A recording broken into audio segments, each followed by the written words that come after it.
mga patola! Welcome back to another vlog. So, for today's video, samahan nyo... It was at this moment that he knew. He fucked up. So, for today's video, samahan nyo kaming pumunta ng SM Mall of Asia dahil magpapa-screening kami ng... Ako lang pala, hindi kami. Papa-screening ka ako ng eye kasi medyo tumataas na yung grado ko. So, samahan nyo kami. Let's go! Ganon!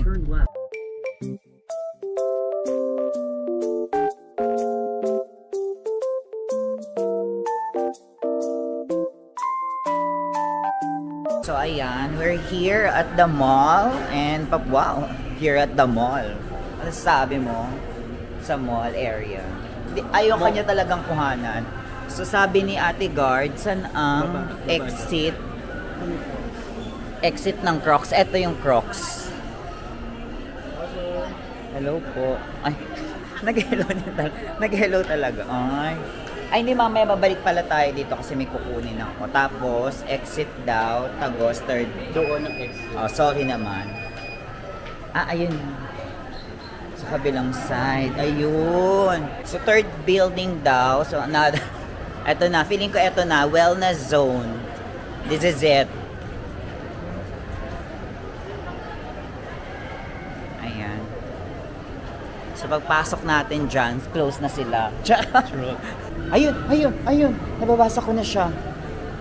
Andun po siya sa may gilid. Ayun, ayun. Kaso, open pa rin ba sila?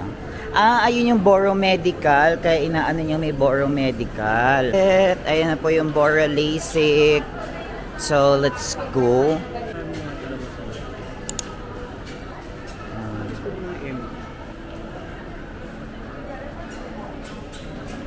Better than 2020 vision. So, dito na tayo sa Boro LASIK. Let's go. Let's check out. Hello po. Hello po. Good afternoon. Magpapa-screening po sana. Eye screening. May appointment po. Until what time po ba? Wala na sir. Cut-off na po kami. One ano lang po. Sige po. So at least po 5 to 7 days na no contact lens, then yung preparation din. At least 6 to 8 hours yung tulog po. What if walang 6 to 8 hours? Mga 5? 5? Okay lang. Pasok yung 5 natin. Kung kaya sila ng 5. Para at least po mas prepared yung eyes nyo during the screening test. And then during the day po, kung magpapa-screening kayo, we offer din kasi same day surgery po. Pag qualified kayo doon. So let's say, actually nakapag-inquire ako kasi yung grade ko po ngayon is grade 2, tsaka 250 po, pero okay. 275 talaga siya. So pinababaan ko lang to 250 both, then nearsighted. So if ever po dun sa service, ang sabi parang standard LASIK, yeah. Pwede po yung sa standard LASIK. Ano po ba yung difference nilang? So, the difference po nito, sir, so it depends po kasi yan kung saan kayo magka-qualify during the screening. Pero for the normal natin na LASIK po, we have standard LASIK. Ang pinakaiba kasi nila with the Z-LASIK is yung machine na gumagawa ng flap. Okay. So, si standard po, we use the mechanical machine or with blade po yun pag ginamitan po kayo. Pero hindi mo siya totally blade, sir, ha? So, in terms na po, for the creation ng flap, no? For the Z-LASIK naman, ito naman po yung touch test o tinatawag na laser-assisted na yung pag-blade ng flap. Yes po. So, may nakita ko nakahiga. Yeah. So, parang during the screening po, sa ng inyong surgery, parang minamassage na yung eyes niya. Yeah. Pero syempre, okay. Alam mo na, sir. Later tayo pupunta dun sa presyuhan. Kasi nakita ko yung mga price niya. Yes po, sa price. So, kung ayaw niyo naman, sir, ng flap, no? Or parang incision sa eyes, we have the clear po yung bago natin with the lenticular extraction. Kung pamilya po kayo sa smile, same po siya ng smile na procedure for the eyes. So, siya po yung small incision lang yung ginagawa natin. So, we create the lenticular para makait yung bagong grado ng face mo.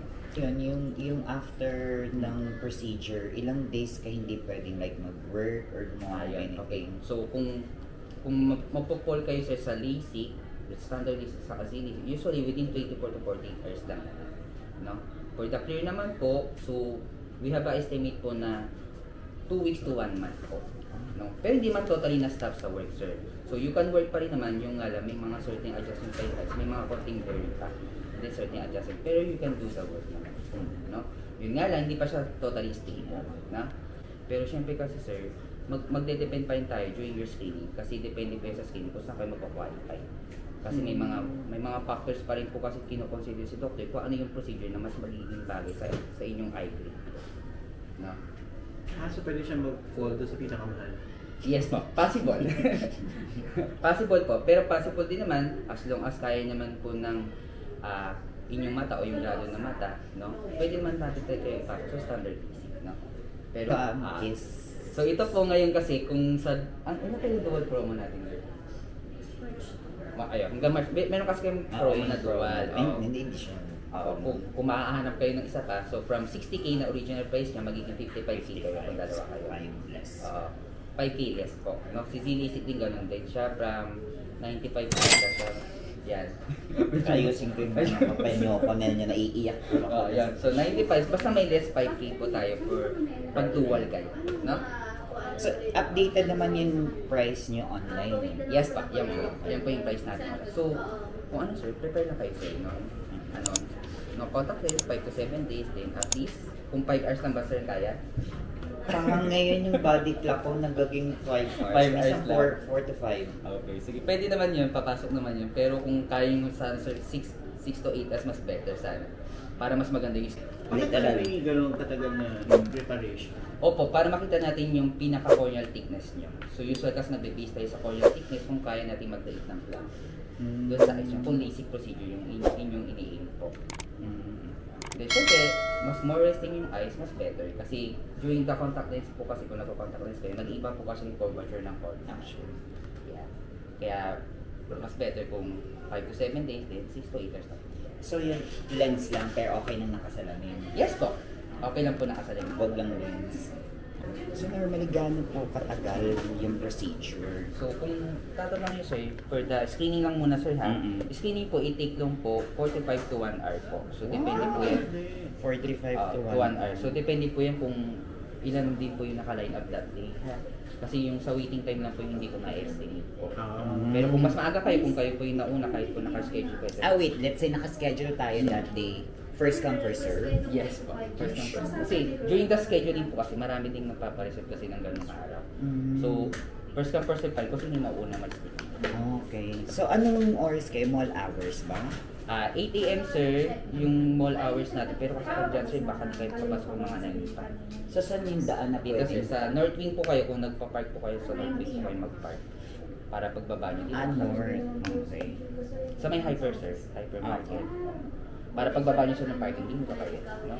Pero kasi may mga times kasi sir na around 8 AM, basta sabihin nyo na sa Boro LASIK Center, pwede naman kayo papasok dito. Sabihin nyo lang for screening kasi nakasked. Tapos na yun. Apo, yan mga follow-up po natin yan. Asa may follow-up? For ano po yung follow-up? So usually po, for the follow-up po natin, after the surgery, you need to follow up po within 24 to 48 hours. No? For the normal patient natin.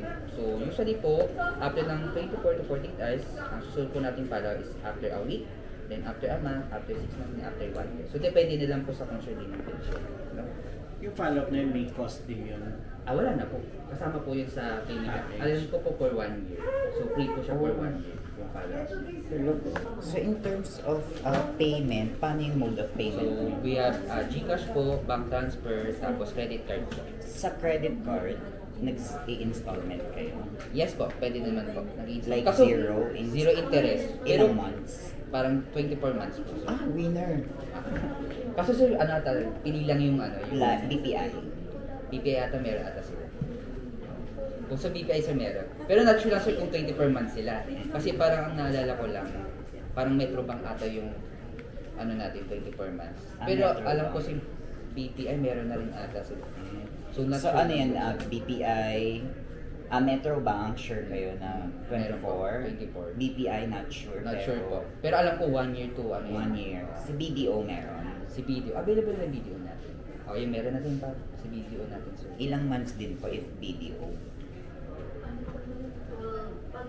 12 months lang. 12. So, depende po kasi sir sa bank. So ayun, sige ano na lang, March 2 na lang, then kahit mga 1 o'clock or 2. 1 o'clock na lang. 1 or For 2. ano lang to sir, screening lang. Screening lang naman. Alright. So, Basta sir, make sure mo lang na kung kaya at least po, 5 to 7 days no contact lens. Ayan, pag ano naman po, sa bahay wala. Pag Okay. nag-o-office lang ako nag-blends. Actually, ngayon galing akong office.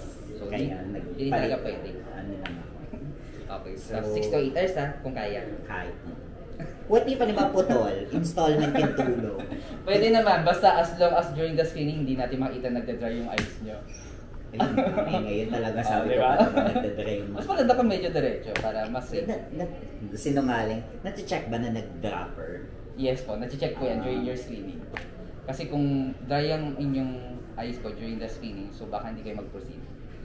Ako lang po. Naka-cancel po kasi yun pag medyo dry yung eyes. Kasi delikado yun. Pero medyo safe kayo sir kasi di ba? Ano lang yung screening lang yun eh. So possible bago kayo mag-surgery, dapat kasi mas maganda na yung lubrication ng eyes. So kung possible po kung during before the operation, mas well lubricate. rested ang katawan. Okay. So during your screening naman sir, kung makita natin na nadadry yung eyes, so may mga certain prescription din naman si doctor para ma-prepare yung eyes. Para So ayun, bawal ang dry eyes. Pasok tayo. Pasok guys, pasok. So, Pasok okay, na sir. naman po 1 p.m. tayo. po ito. Sige po. 1 to 2 p.m. please. Tumawad. Tumawad po. Sige, okay lang. Okay lang naman yun. Pasok pa naman. So, same, hindi na siya same day, sir. Screening lang po. ha? Screening lang po. Alright. Actually, yun naman talaga yung plano ko na magpa-screen muna and then kasi ayoko nang bigla. Oo, kasi sir, kung Ayoko nang binibigla. Kasi Sakit. kung isipin mo sir yan, kung kunyari qualified ka dito, tapos same day ka, so mahirapan ka pang pumili. At least you have that time pa na makapag-isip kung ano yung possible na gusto mong mag-choose, options na sa iyong eyes naman, na? So dito sir, ito na lang po, sige po sa inyo. Sige po. Alright, so see you po, March 2 na lang for Sige. the screening. That's a wrap mga patolas. So thank you for watching. If you like this video, don't forget to hit that like button and don't forget to subscribe na rin para ma-notify kayo sa mga Let's go.